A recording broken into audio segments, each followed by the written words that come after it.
Well, good morning. It's Wednesday, October 11th. I did not sleep much last night, but I am wide awake now. I'm out walking Ollie and sort of checking the weather conditions, and we're here. It's departure day. It's so exciting. I'm overwhelmed with all kinds of different emotions. It was a long road. It's been a dream of ours for a long time, and it's been a long road to get to this point. But the day is here. We're just an hour or so away from firing up the engines and pulling out, and it couldn't feel better. Couldn't feel more incredible than it does right now.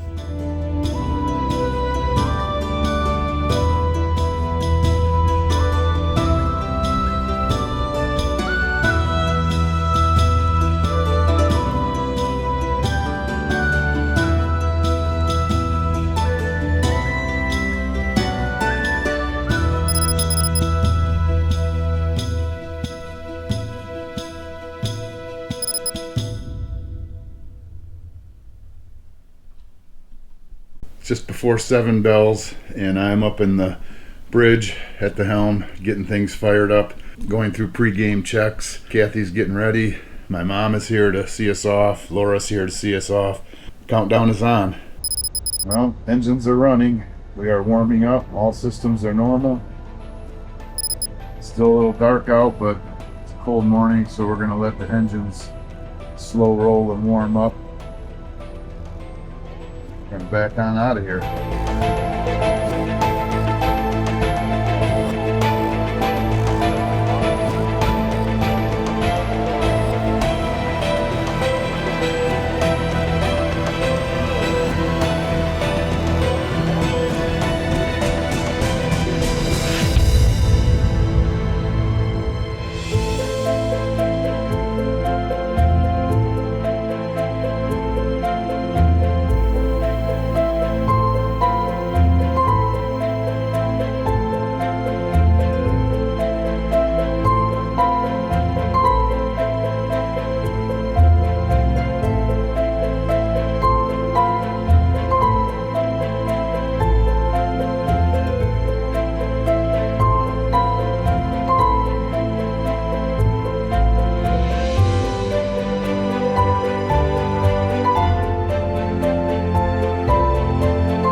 Autopilot is set on Little Point Sabo, Silver Lake area. Got about an hour to get there. Once we round the point, we'll set the autopilot to Benton Harbor.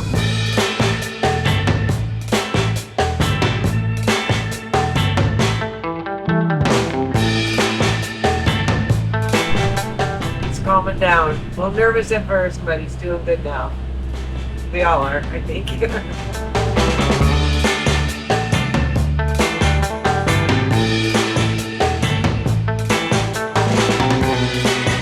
We are a couple hours in and zipping down the lake shore.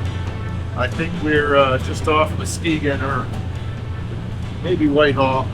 but you can see behind me, blue skies ahead. The clouds are parting, the sun is coming out. It already feels more warm on the bridge, so we're heading into the sun. It's sort of a metaphor for the whole thing. But we are just south of Spring Lake in Grand Haven, which officially means this is the furthest we have ever traveled with Andromeda. So we're leaving familiar waters at this point as we continue our way south, but we're making good time. The sun is coming out, it's dried off the boat, the helm is warm finally, and we're settling in. Allie's doing good. Ollie's doing good for all those of you who are worried about it.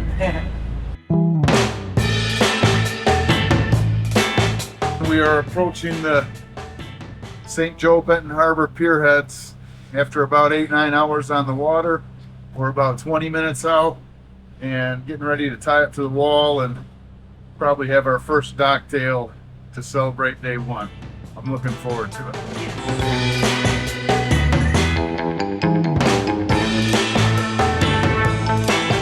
We're starting our approach into St. Joe. We're at the pierheads. Kathy's about to head out and start working on lines and fenders, and hopefully we're safely in the harbor soon.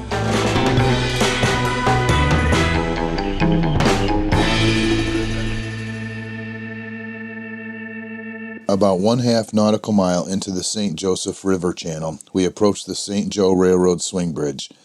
This swing bridge remains open unless there is train traffic. Just past the swing bridge on the south side of the channel is a free wall at the Margaret B. Upton Arboretum City Park to tie up to. The metal and wood wall construction makes it a little tricky, so we used plenty of fenders and had no issues. As we stood out on that wall, talking and getting to know our new friends and fellow loopers, James and Wendy, aboard Liberty, an overwhelming sense of accomplishment came over us. We had done it. Day one was in the books. The excitement was building for day two and the next 6,000 miles.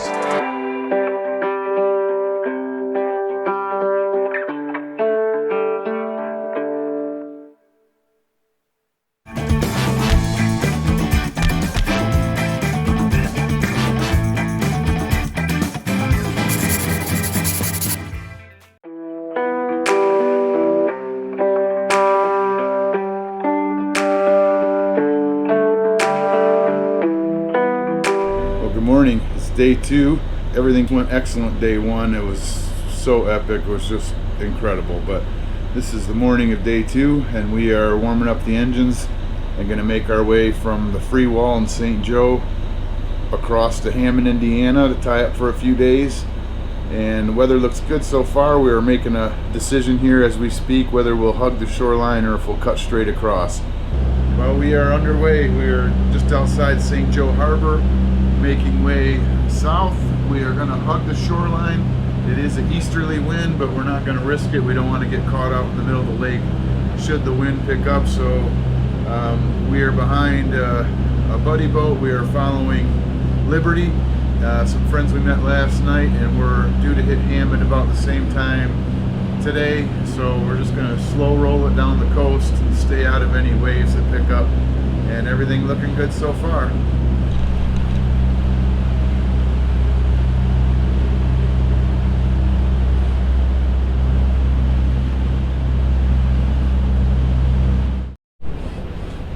We are about an hour and a half out of St. Joe, making our way slowly down the coast to Hammond, staying out of the waves. It's a little rolly out, but not terrible. And we're cruising at about how fast? 7. That's right. Captain Kathy's at the helm. Yeah. What's our heading? What? What's our heading? Oh, I'm not sure what that means. The heading is the course over ground. 215. You got it? No, but yeah, southwest. I might need to get a Sharpie and What's our speed? 7 knots. Life at 7 knots. Yes, looking good.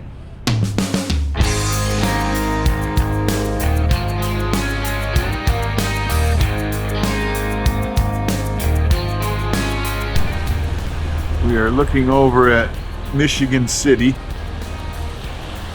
I think straight ahead up there is Gary. And I think out in the distance, very hard to see today because it's hazy, but I believe that is the skyline of Chicago. Well, we have been rolling our way down from St. Joe. We are off Gary, Indiana now. Hammond is straight ahead of us. Chicago is off to our starboard, and the waves, as forecasted, are starting to pick up. So James, acting as our unofficial flotilla leader of the day, has decided to hammer down, and we're going to get through this last little bit of rough water and make our way to the marina and get tied up, because the waves and the wind are only forecasted to pick up.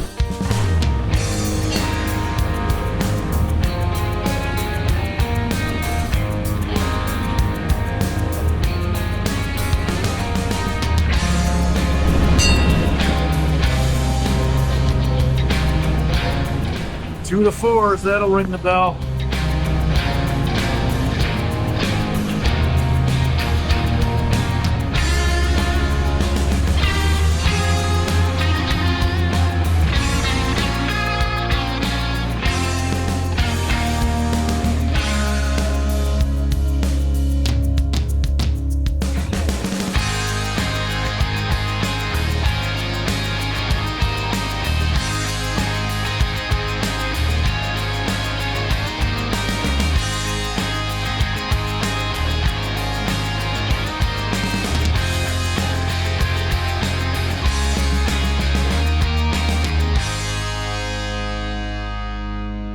We had to capitalize on the small weather window of the last 2 days to put these 170 or so nautical miles behind us.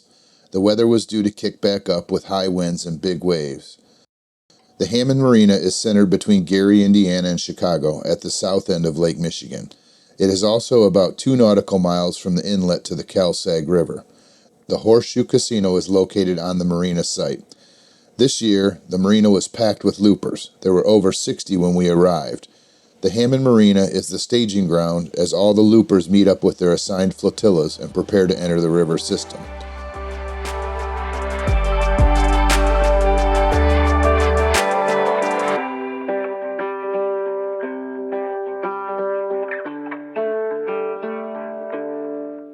As the sun set on day 2, we could feel the big lake and winds building.